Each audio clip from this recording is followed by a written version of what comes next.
They told me to ask nicely if I wanted a blanket. Those words still echo in my mind as if they were a slap, sharp and cold, like the winter nights I had to endure afterward. It wasn't just the chill of the air that seeped into my bones, but the freezing indifference in my son's voice when he said it, standing there with his arms crossed, watching me as if I were some unwanted guest in his home, rather than the mother who had raised him. I was 81 years old then, fragile and stiff from years of arthritis and a recent fall that had left me bruised and sore. I had come to live with them because I thought family meant care, that a son would be the first to protect and cherish his mother. Instead, I found myself begging for something as basic as warmth, something as simple as a blanket, like a child standing outside in the cold, hoping for a crumb of kindness that never came freely. I am now settled in a small cabin nestled deep in the woods of upstate Michigan, far from the city and the people who made me feel less than human. I live alone, but in this solitude, I have found a peace that eluded me for decades. The cabin is modest, with creaky floorboards and a wood stove that crackles and hums against the cold that sneaks in through the thin walls. Here, I am no longer the invisible burden I was in my son's house. Here, the fire is mine to tend, the heat my own to command. I start my mornings wrapped in a thick quilt, sipping tea as the dawn light filters through frost-covered windows. But the journey to this quiet refuge was not born of choice but of necessity, a slow unraveling of dignity and love that began with a single humiliating moment, a moment that changed everything. It happened during one of the coldest winters I had ever experienced. The snow piled high outside the windows, the wind howled like a wild beast clawing at the walls, and the heating system in my son's house was a silent enemy. I had been recovering from a fall, my bones aching, my hands trembling from the chill.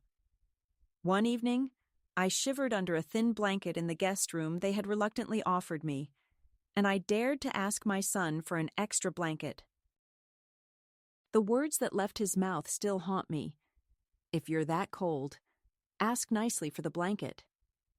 He said it quickly, barely moving his lips, as if the act of warmth were a privilege I hadn't earned and not a right I deserved. His wife smirked from the kitchen doorway, and the grandkids laughed, their eyes glinting with the cruelty only children learn from grown-ups. I asked, my voice small and careful, and when I finally got the blanket, I felt a hollow victory. It was a gift that came with a price, a reminder that I was not truly welcome, not truly cared for, but tolerated. That moment became the catalyst for everything that followed. The heat in my room was slowly diminished until it was almost non-existent. Vents were turned off, radiators left cold.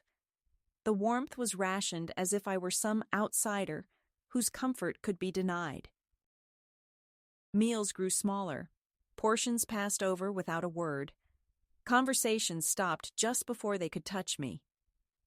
My presence was an inconvenience, a weight I could feel pressing down on my chest every time I entered the living room. They stopped asking if I wanted tea or needed anything. Their voices clipped and hurried whenever they addressed me. I was spoken about, not to, as if I had become a ghost in my own family's home. The children avoided me, the smiles polite but forced, the glances quick and dismissive. Even the television, once a shared comfort, became a symbol of exclusion. I was not allowed to control the remote, not allowed to choose what we watched. I was a spectator to my own erasure. One evening, as I sat shivering on the edge of my bed, wrapped in the threadbare blanket I had begged for, I caught sight of a letter peeking out from beneath my son's papers on the desk. It was an insurance policy, the kind that names beneficiaries in case of death or incapacity. My name was absent. His was the only one printed. It was as if they were preparing for my disappearance, for the moment when I would no longer be a burden or a presence. The realization struck me with a coldness deeper than any winter night. They had already begun to write me out of the story of their lives. That night, With a heavy heart but a clear mind, I searched online and found a listing for a cabin. It was small, rustic, far from the reach of my son's control. The price was reasonable, the location remote, but safe. I did not tell anyone of my plan. It was a secret born of desperation and hope. The days that followed were filled with quiet tensions. I asked my son again to turn the heat back on, my voice steady but firm. He replied, "We're trying to conserve energy. You're not the only one here." His words were not cruel, but they cut through me like ice. That same night, I found him in the living room, the heater on full blast, feet propped up on the coffee table, watching television with a content smile. I stood there, shivering, and he looked at me with a mixture of impatience and disdain. "Don't be dramatic," he said. The next morning, after they left for work and school, I took the living room's flat-screen television off the wall. I posted it for sale, cash only, and a buyer came that very afternoon. Selling the television was not an act of spite, but of reclaiming something that belonged to me, the firewood it could buy, the warmth it would provide in my own home. With the money, I purchased cords of seasoned firewood and arranged for a ride to the cabin. I packed my belongings carefully, my medications, a few cherished photographs, and the documents that proved I was more than just a guest in someone else's life. Before I left, I wrote a note for them. "I don't need to beg to be warm." Then I left, alone. No goodbyes, no explanations. Just a door closed softly behind me and a step into the unknown. Now, in this cabin, the nights are still cold, but I control the fire. The flames dance and crackle, casting shadows that are mine alone. I chop the wood myself, feeling the strength in my arms and the steady beat of my heart. I brew my tea over the stove and sit in the silence that is not empty but full of possibilities. No one watches me. No one tells me when to wrap up or how to behave. I am no longer a subject of pity or neglect, but a woman who holds her own warmth, her own life, and her own story. The pain of the past remains like a shadow, but it no longer defines me. I am here, still standing, still burning bright, a fire that no one can extinguish. That bitter winter evening was the moment when everything changed, the moment when the thin veneer of family care shattered into sharp shards of cold reality. I had been lying in the guest room, the single blanket they grudgingly gave me barely keeping the chill away, my body aching from a recent fall that had left me with bruises and a limp I tried to hide. The house around me buzzed with life, my son and his wife bustling about in the kitchen, the laughter of my grandchildren echoing through the halls. But I was invisible, a ghost wrapped in a threadbare shroud of neglect. I had hoped, perhaps foolishly, that they would notice my discomfort and offer something more, a second blanket or a gentle word. But instead, I was met with silence and indifference. When I finally summoned the courage to ask for an extra blanket, the response I received was colder than the air that seeped through the cracked window panes. My son, standing in the doorway of the kitchen, arms folded and eyes narrowed, said in a voice so flat it might have been a command, "If you're that cold, ask nicely for the blanket." The words were delivered not with affection or concern, but with a clipped impatience, as if I were an inconvenience to be tolerated rather than a mother deserving of care. The moment stung far deeper than any winter chill. It was not just the refusal of warmth, but the humiliation of being made to beg for it in front of the family. His wife lingered behind him, a faint smirk playing on her lips, while the children giggled nervously, unsure of where to place their loyalties or how to react to the grown-up tension. I asked quietly and carefully, my voice betraying my age and vulnerability, and when the blanket was finally handed to me, it felt less like a gift and more like a punishment. I wrapped it tightly around my shoulders, the fabric coarse against my skin, and retreated to my room with a heavy heart. I did not cry then. There was no room for tears in the harsh landscape of rejection that had been laid before me. Instead, I sat on the edge of the bed, the warmth barely reaching me, and felt the crushing weight of a new truth, that I was no longer welcome here. Not truly. Not as the mother I once was. In the days that followed, the coldness extended beyond the physical.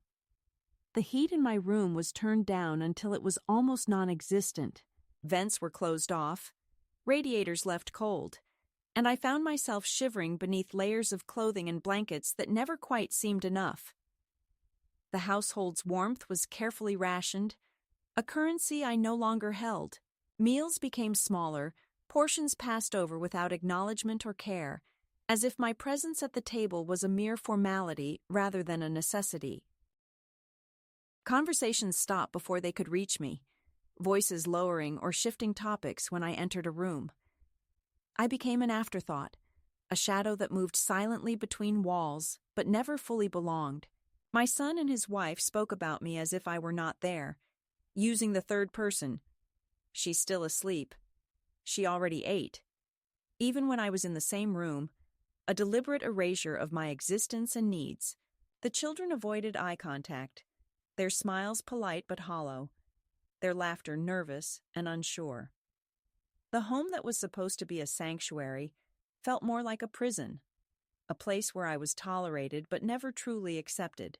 The television, once a symbol of family connection and shared moments, became another instrument of exclusion.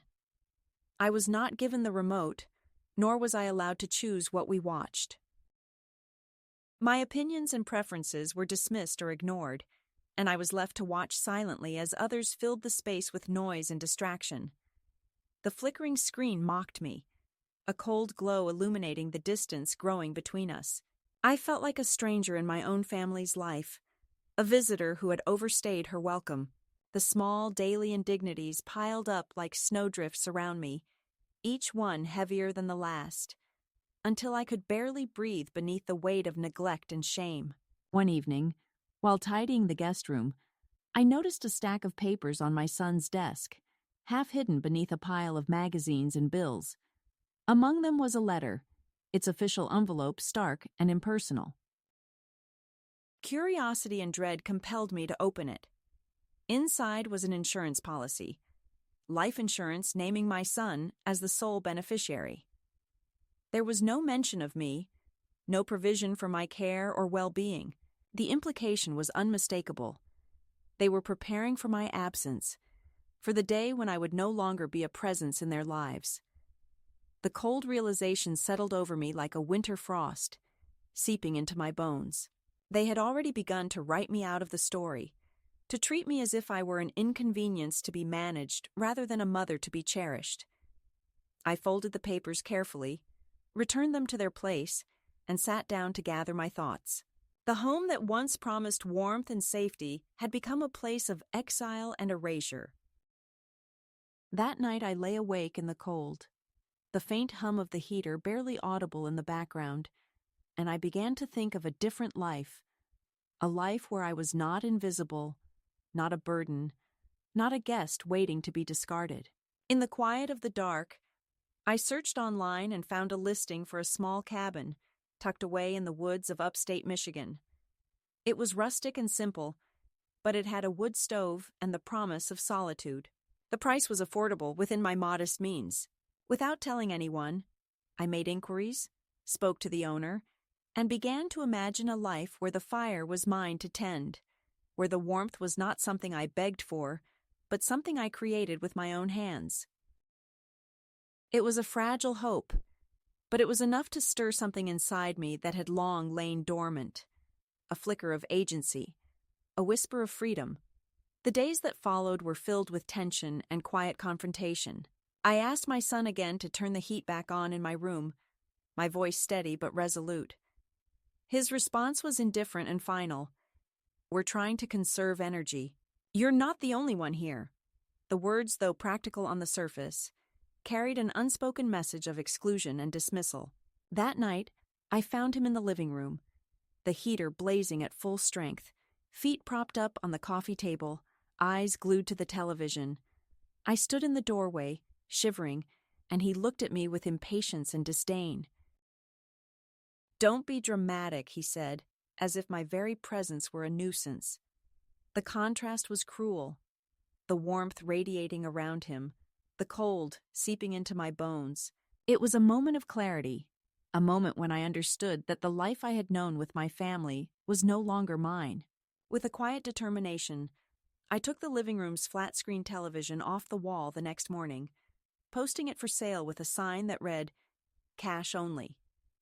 The buyer came that afternoon, and I exchanged the television for money that would buy firewood, warmth I could command on my own terms.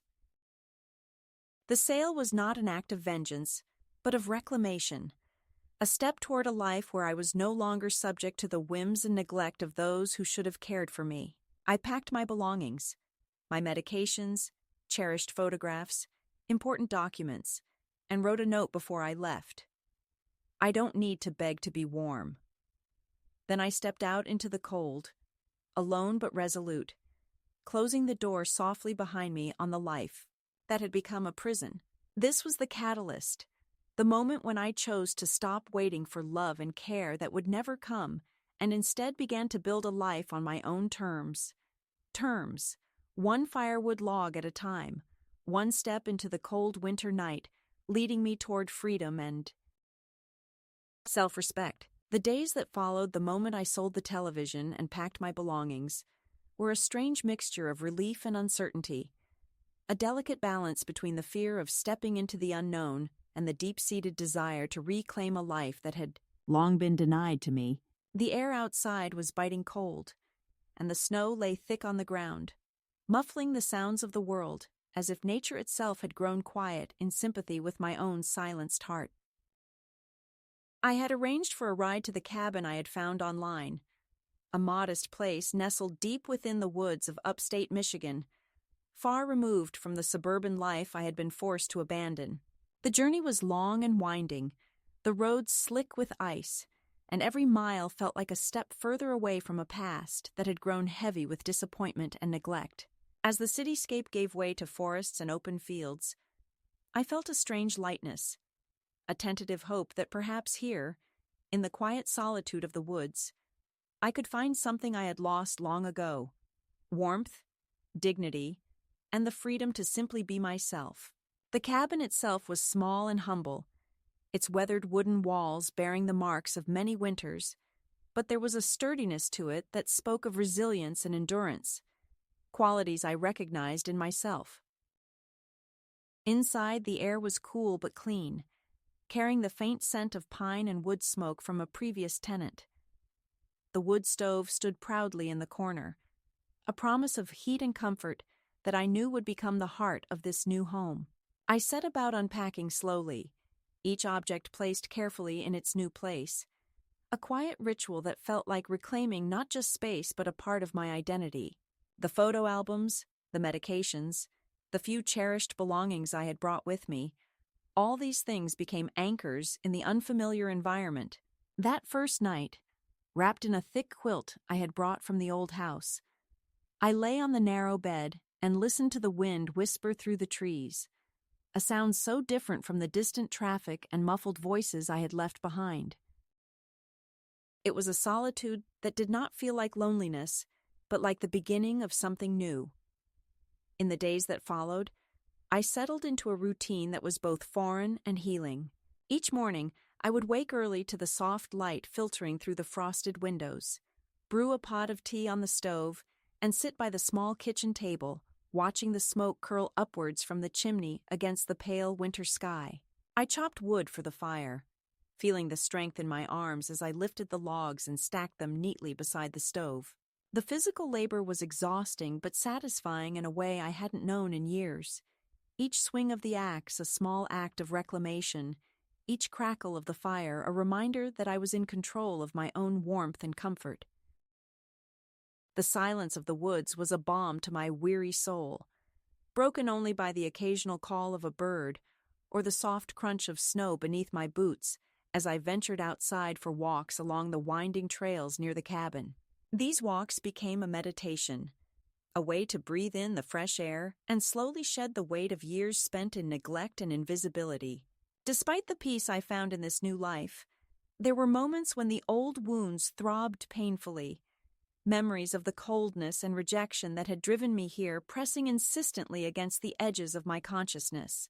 I remembered the sharpness in my son's voice when he told me to ask nicely for the blanket, the smirks and laughter that had followed, and the cold silence that had enveloped me afterward. There were nights when the cold would seep through even the thickest layers of clothing and blankets, and I would sit close to the stove, hands stretched out toward the fire, feeling both the heat and the ache of loneliness. I was far from the warmth of family gatherings, the chatter of grandchildren, the comfort of familiar faces. Yet in this distance, I found a strange kind of freedom, the freedom to grieve, to heal, and to rebuild, without the constant reminders of my past invisibility. Slowly, I began to reach out to the small community nearby, a scattering of cabins and homes nestled among the trees. One afternoon, while taking a walk along a snowy lane, I met a woman named Joyce, a widow who lived in a nearby house with her old cat and a garden that seemed to thrive despite the harsh winters. Joyce was gruff but kind, a woman who spoke little but listened well. She welcomed me with a pot of hot soup and a warm smile, a rare gesture that felt like a bridge across the loneliness. We began to share quiet conversations over cups of tea, talking about the changing seasons, the birds that visited her feeders, and the challenges of living in the woods. Joyce did not ask about my past or my son. She simply accepted me as I was, a presence in the cold, a fellow traveler through the winters of life. Her friendship was a lifeline, a reminder that even in isolation, connection was possible. The arrival of my first paycheck from a part-time job at a small cafe in town was a moment of quiet triumph. I had applied for the job, not because I needed the money desperately, but because I wanted to prove to myself that I was still capable, still worthy of contributing to the world. The work was hard and unfamiliar, waking early to brew coffee and serve breakfast to a crowd of early risers. But I found solace in the routine and the small interactions that made me feel seen. Heather, the cafe manager, was a woman of few words but steady kindness, who welcomed me into the rhythm of the mornings without fuss or judgment. With each shift, I grew more confident, the ache in my feet and hands a reminder that I was still alive and fighting. My first paycheck, though modest, was mine alone to spend, a symbol of independence that filled me with a warmth deeper than any fire. One of the first things I did with that money was to buy a coat, not a new one, but a sturdy navy wool coat from a secondhand shop in town. Trying it on in the dusty mirror, I felt a flicker of recognition, as if the coat had been waiting for me all along. It was more than just clothing. It was a statement, a reclaiming of my identity and dignity. Walking home through the crisp air, the coat wrapped tightly around me, I felt the weight of years lift, even if only slightly. The coat became my armor against the cold world outside and the colder memories inside. Each day, I added small things to my life: a crossword puzzle book, a box of real tea, a pair of warm socks. Simple acts of self-care that were revolutionary in their assertion that I mattered. The isolation of the cabin was punctuated by letters and calls from my family, fragments of a world I had left behind but could not entirely escape. My grandson, Kieran, was the one who reached out most consistently, his letters filled with genuine concern and a longing to reconnect that was unburdened by blame or anger. His voice on the phone was tentative but warm, a bridge between the past and the future. The rest of the family, particularly my son and daughter-in-law, oscillated between attempts at control and bitter silence, their messages a mixture of frustration, guilt, and veiled demands. I did not respond immediately to their pleas or accusations. Instead, I held on to the quiet strength I was building, knowing that my journey was not about reconciliation, but about rediscovery. In the cabin, as the winter deepened and the days grew shorter, I learned to live with the shadows of my past and the flickering light of my new beginning. The fire burned steadily, the woodpile grew, and with each crackle and pop, I felt a little more alive. The cold no longer owned me. I owned the cold. This was my home now, imperfect and solitary, but mine. I was no longer a woman who begged for warmth or approval. I was a woman who made her own fire and sat by it in the quiet dignity of reclaimed life. The first escalation was not just the act of leaving, but the slow, steady building of a life that could survive the winter. A life that could hold both pain and hope in its hands and refuse to be broken. As the weeks passed in the quiet embrace of the cabin, I felt a subtle but profound shift within myself, a turning point that marked the middle of my journey from abandonment to self-possession. The initial shock of leaving my son's house and the sting of betrayal had begun to soften, replaced by a growing sense of agency and reflection that took root like a fragile seed breaking through winter's frozen soil. In this new life, surrounded by the towering pines and the endless sky, I discovered the space and silence I needed, not only to heal, but to reclaim parts of myself that had been buried under years of neglect and erasure. The cabin, with its creaking floors and wood stove's steady glow, became more than a shelter. It became a sanctuary where I could begin to listen to the quiet voice inside me that had been drowned out for so long. One afternoon, while sitting at the small kitchen table with a steaming cup of tea, I found myself staring out the frost-covered window at the soft blanket of snow covering the landscape. The stillness was broken by the sound of footsteps crunching in the snow outside, and soon after, a knock at the door. I opened it to find Joyce, my neighbor from down the lane, standing there with a basket of fresh bread and a wary smile. She was a woman of few words but a steady presence, someone who had quietly watched my arrival and the slow settling of my new life. She didn't ask prying questions or offer unsolicited advice. Instead, she simply stepped inside, placed the bread on the counter and said, "Thought you might like something fresh. The winter's long, and company's scarce." That simple act of kindness, unburdened by expectation, was a balm to my soul. Joyce's friendship became a quiet anchor, a reminder that connection could exist even on my own terms and without the weight of obligation or judgment. Encouraged by this small but meaningful connection, I began to venture beyond the solitude of the cabin and into the nearby town. It was a place of modest shops and familiar faces, a community that seemed to thrive on simplicity and resilience. There, I found work at a small cafe owned by Heather, a woman whose quiet strength and steady kindness made the early mornings bearable. The cafe was humble, with mismatched chairs and the comforting aroma of brewing coffee and fresh pastries. Each morning, I would arrive early to help set up, the routine grounding me and giving my days purpose beyond survival. The work was hard but honest, a chance to prove to myself that I was still capable, still worthy of respect and dignity. Heather didn't ask about my past or pity my age. She treated me like any other capable adult, expecting me to show up and do my best. In this new role, I found a sense of belonging that was not rooted in family ties, but in shared effort and quiet respect. The first paycheck I earned was a small but powerful symbol of my rebirth. With the modest sum in my pocket, I made my way to a second-hand clothing shop, where I chose a navy wool coat with a subtle herringbone pattern. It was not new, but it fit me perfectly, wrapping around me like a promise of warmth and resilience. Trying it on in the dusty mirror, I felt a flicker of recognition, as if the coat had been waiting for me all along, ready to shield me from the cold world outside and the lingering shadows within. That coat became more than just an article of clothing. It was a statement, a reclaiming of identity and dignity. Each time I slipped it on, I felt a little stronger, a little more myself.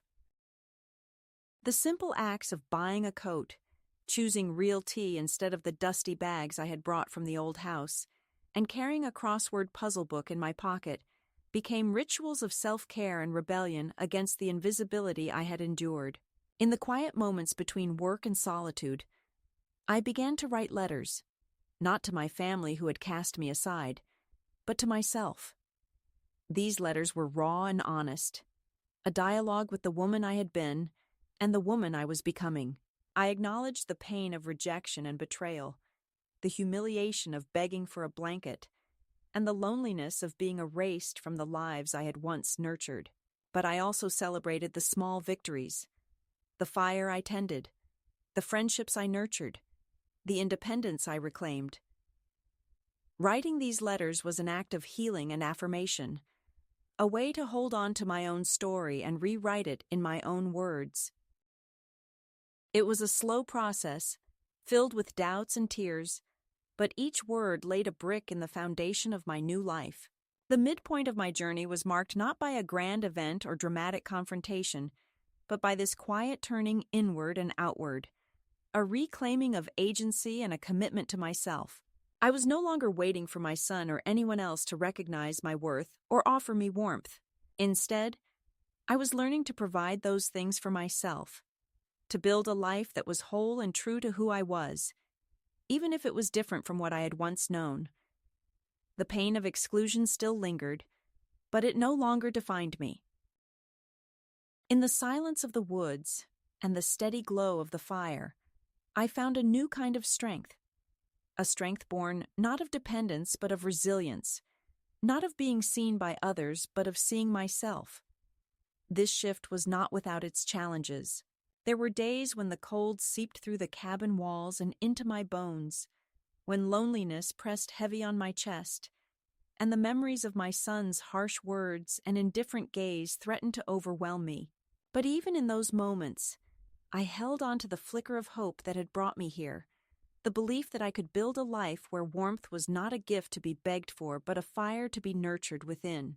I began to envision a future where I was no longer a shadow in someone else's home, but the author of my own story, the keeper of my own fire. The midpoint was a quiet revolution, a turning away from the past, and a turning toward the possibilities of the present and future. It was the moment I stopped waiting for permission to be warm, to be loved, to be seen, and started giving those things to myself. In the glow of the wood stove and the company of new friendships, I found the courage to step fully into the life I had chosen, imperfect and solitary, but real and mine. This was the heart of my transformation, the moment when survival became living, and the ember of hope blossomed into a steady flame. The weeks that followed my departure from my son's house were filled with a fragile sense of peace and burgeoning independence. But as with any journey of reclaiming oneself, the past is never far behind. The quiet life I had begun in the cabin was not immune to disruption, and the second escalation, the return of the past in a more direct and pressing form, arrived unexpectedly, testing the strength I had spent so long building. It came in the form of letters, phone calls, and ultimately, a visit that shattered the calm I had cultivated, forcing me to confront the tangled emotions and unresolved ties that still bound me to the family I had left. My grandson Kieran was the first to reach out after I left. His letters arrived with a regularity that was both comforting and heartbreaking, filled with genuine concern and a longing for connection that had nothing to do with the conflicts between the adults in our lives.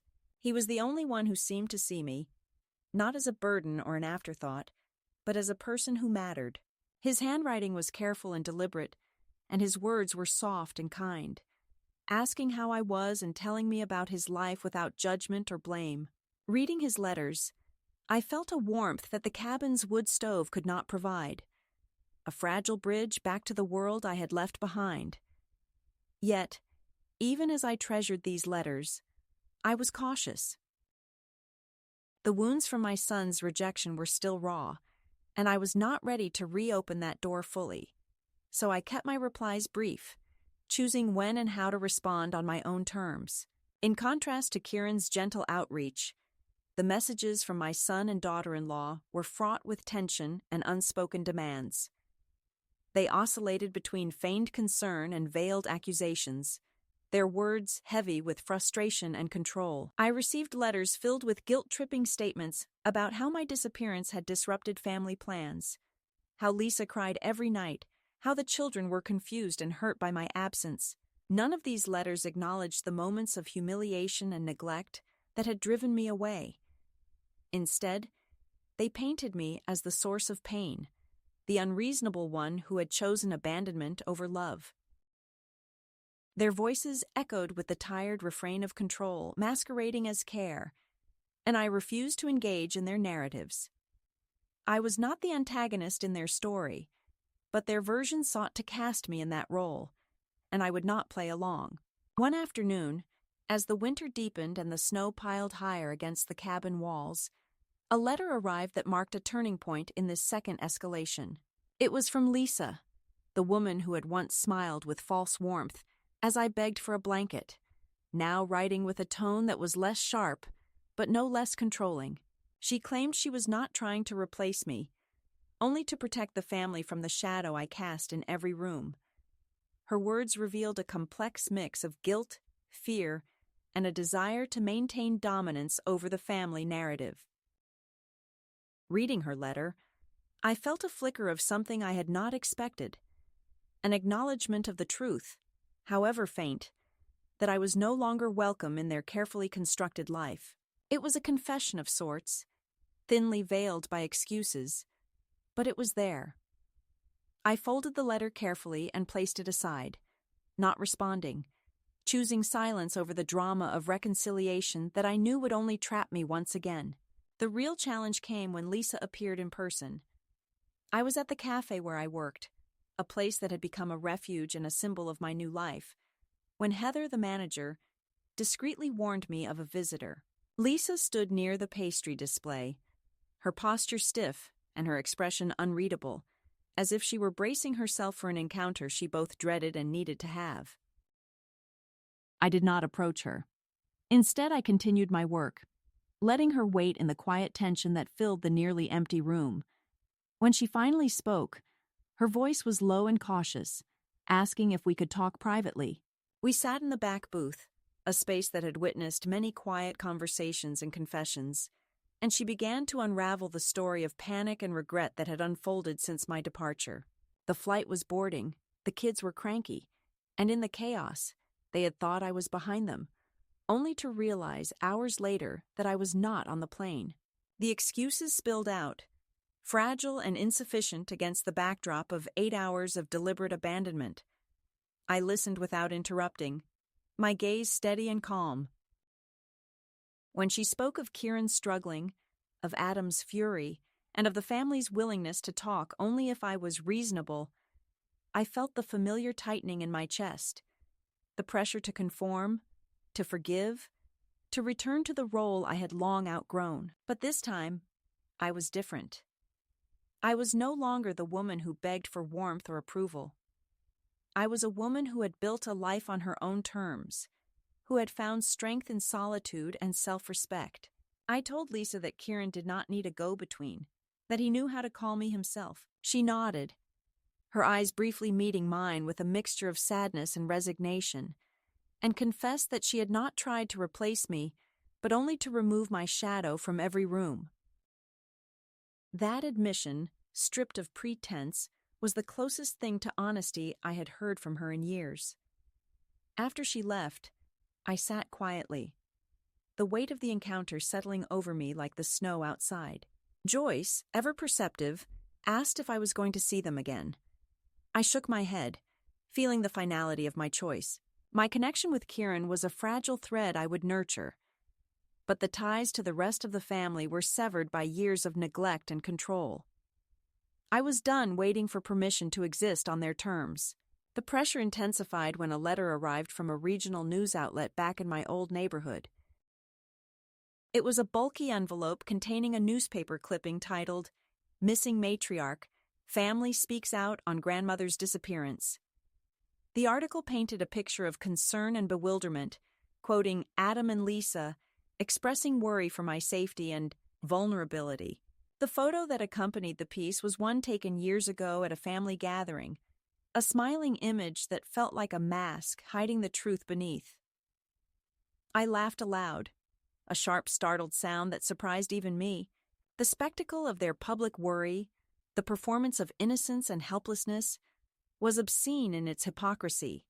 They acted concerned only when I was no longer useful, when I could no longer fulfill their expectations. I kept the clipping not out of sentiment, but as proof. Proof that I was more than a pawn in their drama. Proof that I had chosen freedom over subjugation. Heather, at the cafe, noticed the article when it was accidentally left on the counter.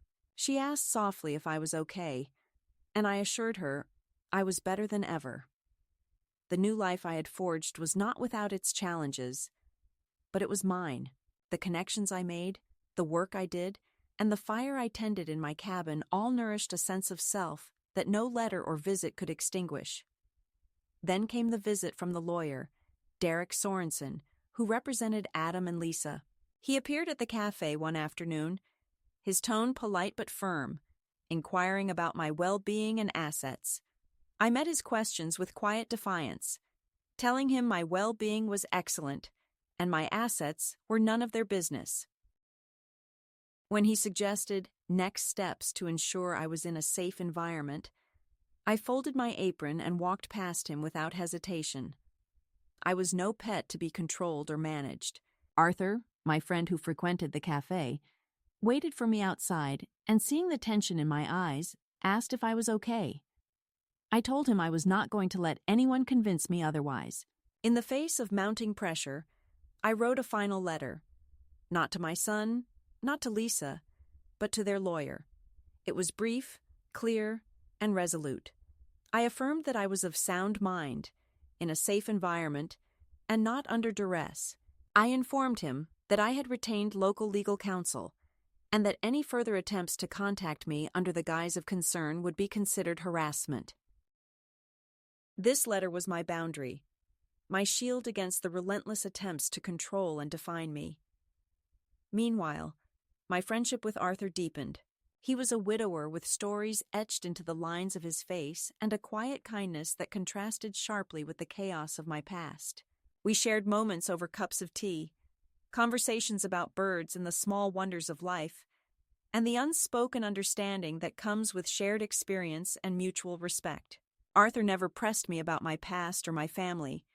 He simply offered companionship without conditions, a presence that was steady and reassuring. Joyce remained my steadfast ally, her presence a constant in the shifting landscape of my new life. Together, we navigated the seasons, the small joys and challenges of living apart from the world I had left behind. She never asked for explanations or apologies, only offering a glass of wine and a shared silence that spoke volumes. The second escalation was not just a return of the past, but a test of my resolve. It forced me to confront old wounds, to face the lingering ties that bound me to a family that had rejected me. But it also affirmed the strength I had found in choosing myself, in building a life that was true to who I was, rather than who others expected me to be. I was no longer a shadow or a burden. I was a woman who had reclaimed her dignity and her story. In the quiet aftermath of this escalation, I sat by the fire in my cabin, the flames flickering like the steady beat of my heart. The cold outside was relentless, but inside, I was warm. Warm with the knowledge that I had chosen freedom over submission, that I had made my own fire and was tending it with care and courage. This was not the end of my journey, but it was a milestone, a moment of clarity and strength that would carry me forward into whatever came next. The moment I sent the letters, the ones I had been drafting quietly in the sanctuary of my cabin, felt like releasing a held breath I didn't know I was keeping. The first was addressed to Lisa, the woman who had so coldly witnessed my humiliation and carried it on her shoulders as if it were some sort of shield for the family's fragile facade. My words were measured, sharp but calm. 3 simple lines that carried the weight of years of pain and finality. I know what you did. I know what you didn't say. I'm not angry. I'm not coming back. Take care of your own life now. I signed it with a steady hand and sealed it with a stamp that bore the image of a finch, a small bird that sings even in the coldest seasons. It was not a letter of forgiveness, nor was it a plea for reconciliation. It was a declaration of independence, a line drawn in the snow that I would not cross again. I mailed it the next morning, knowing full well that it would not be received with open arms, but confident that I had finally reclaimed my voice. The second letter was addressed to Derek Sorensen, the lawyer who had come to the cafe with polished words and veiled threats disguised as concern. This letter was formal and unyielding, a legal fortress erected with carefully chosen words. "To whom it may concern," it began, "there is no cause for further legal contact. I am of sound mind in a safe environment and not under duress. I have retained local legal counsel. Any further attempts to contact me under the guise of concern will be considered harassment." I signed this letter with the same firmness, feeling the strength of finality in every stroke of the pen. Sending it was an act of defiance and self-protection, an assertion that I was no longer subject to manipulation or control. It was the last cut, the severing of all the tangled threads that had bound me to a past I was determined to leave behind. In the days that followed, the weight of these actions settled over me like a heavy but cleansing snowfall. I continued my routine in the cabin, tending the fire and brewing my tea, but there was a new lightness in my step, a subtle but profound shift in my spirit. The fire burned steady and warm, a symbol of the power I held in my own hands. I was no longer a passive recipient of warmth or care. I was the source of my own comfort and dignity. This newfound agency was not without its moments of doubt or loneliness, but it was a path I had chosen deliberately, with eyes wide open and heart steady. The silence that followed the letters was not empty, but filled with possibility. My phone, which I had kept off for so long, began to buzz with messages and missed calls. Lisa's voice was frantic in the earliest messages, filled with pleas and accusations that I chose not to answer. Adam's tone was curt and impatient, a reflection of frustration and helplessness that no longer held power over me. The family's attempts to draw me back into their orbit were met with calm refusal. I did not respond. I was not ready to reopen wounds or engage in battles that served only to diminish my hard-won peace. Instead, I focused on the life I had built, the steady rhythms of work at the cafe, the warmth of the fire, the quiet companionship of Joyce and Arthur. It was during this time that Lisa, perhaps recognizing that letters and messages were not enough, chose to appear in person at the cafe.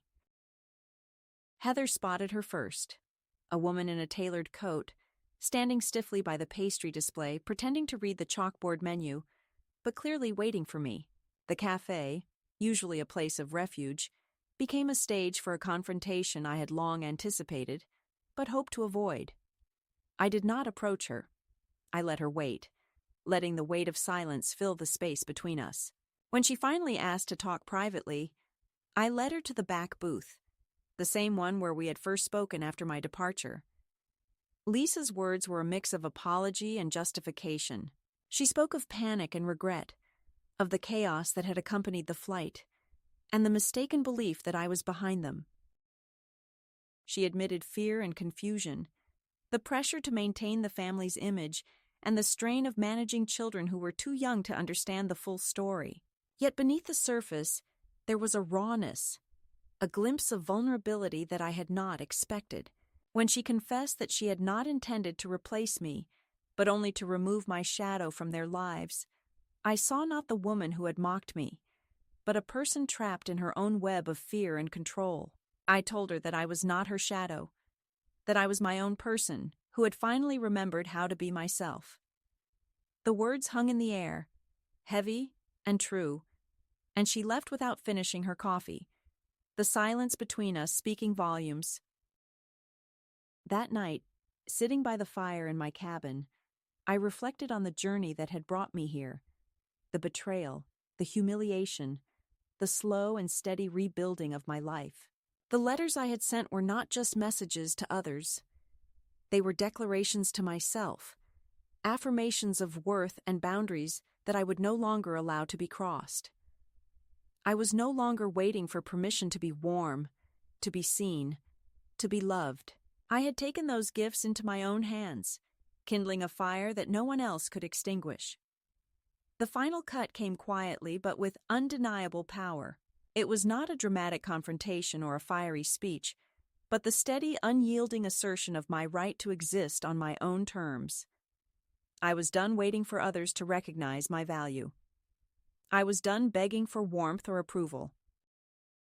I was a woman who had made her own fire, who tended it with care and courage, and who would not be moved. In the weeks that followed, life settled into a new rhythm. I continued to work at the cafe, the familiar routine grounding me and connecting me to the world beyond the woods. Heather and I shared quiet moments of companionship, and Arthur's visits brought a steady warmth that complemented the fire in my stove. Joyce remained a steadfast presence, her friendship a balm for the lingering ache of isolation. Together we navigated the changing seasons, finding joy in small pleasures and strength in shared silence. The phone calls and letters from my family became less frequent, their urgency fading into a resigned acceptance that I was not returning. I held on to my connection with Kieran, nurturing that fragile thread with care and hope. Our conversations were simple but meaningful, a reminder that some bonds could survive even the deepest fractures. One evening, as the fire crackled and the wind whispered through the trees, I penned a final letter, not to my family, not to the lawyer, but to myself. It was a letter of love and affirmation, a reminder of the journey I had undertaken and the woman I had become. Dear me, I wrote, you waited so long for someone to save you. You forgot you were always the one holding the key. You didn't lose them. They let go. And you finally let go back. Look at the life that opened. Well done. I tucked the letter inside the drawer of my dresser, a secret talisman to revisit when doubt crept in or the shadows of the past grew long. This moment of culmination was not an ending but a beginning, a turning point where I stepped fully into the life I had chosen, free from the chains of the past and empowered by the fire I tended within. It was a victory born not of vengeance or anger, but of quiet strength and unwavering self-respect. In the glow of the wood stove and the embrace of the night, I found peace, a peace that comes from knowing you have reclaimed yourself and will never be diminished again. The winter light outside my cabin softened as the days slowly lengthened, the promise of spring whispering through the thinning frost on the windows. Inside, the steady warmth of the fire stove kept the chill at bay, and with it came a calm that I had not known for years. The journey that began with humiliation and neglect had brought me here, to a place not just of solitude but of peace and quiet dignity. I sat in my favorite chair, wrapped in the navy wool coat I had purchased with my own hard-earned money, feeling the weight of the past lift little by little, the memories of the cold nights at my son's house, the bitter words, and the isolation still lingered like shadows at the edges of my mind, but they no longer held power over me. They were chapters in a story I had survived and rewritten on my own terms. This cabin, with its worn wooden walls and the constant crackle of the fire, had become more than a refuge. It was a testament to resilience and the reclaiming of self. Each log I chopped and stacked was a step toward freedom. Each cup of tea brewed on the stove, a small act of self-care and defiance against the years of invisibility I had endured.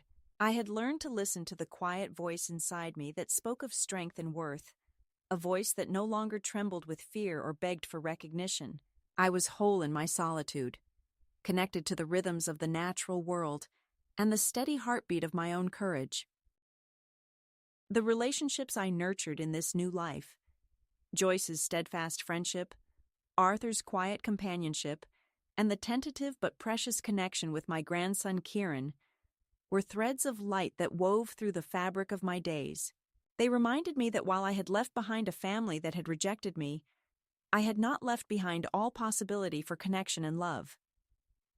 These bonds, free from control and expectation, nourished my spirit and kept the loneliness at bay. They were proof that even after betrayal, there was room for kindness and understanding in the world. I often thought of the letter I had written to myself, tucked away in the drawer, a talisman of affirmation and hope. I would sometimes read it aloud by the fire, letting the words settle deep within me. You waited so long for someone to save you. You forgot you were always the one holding the key. You didn't lose them. They let go. And you finally let go back. Look at the life that opened. Well done. Those words were not just a reminder of what I had endured, but a celebration of what I had become. A woman who had faced darkness and found her own light. Looking back, I understood that the pain I had suffered was a harsh but necessary passage, a crucible that forged a new kind of strength within me. The cold nights when I begged for a blanket had been the beginning of a long journey through rejection, invisibility, and erasure. But they were also the catalyst for a transformation that led me to a life where I no longer needed to ask for warmth or permission to exist. I had learned that true warmth comes from within, from the fire we kindle in our own hearts and tend with care and courage. To any woman who finds herself invisible, humiliated, or forgotten in the places where she once expected love, I say this: you are not alone, and you are not powerless. The path out of that cold darkness is hard and often lonely, but it is there. There is a fire inside you waiting to be lit, a strength waiting to be claimed. You do not have to wait for others to grant you warmth or dignity. You can take it for yourself. Leave the places that make you beg for what should be given freely. Find your own firewood, your own shelter, your own voice. Tend your fire and let it light the way forward. As the seasons turn and the snow melts into the soil, I sit by my fire and watch the flames dance, knowing that I have reclaimed not just a place to live but a life worth living. I am no longer the woman who begged for a blanket. I am the woman who sold a television to buy firewood and walked away from a house that made her cold. And in that act, I found my warmth, my dignity, and my peace. This is not the end of my story, but a new beginning, one written with strength and quiet joy, a life lived fully on my own terms. The fire in my stove burns steady and bright, a constant reminder that even in the deepest cold, there is always a way to find warmth again.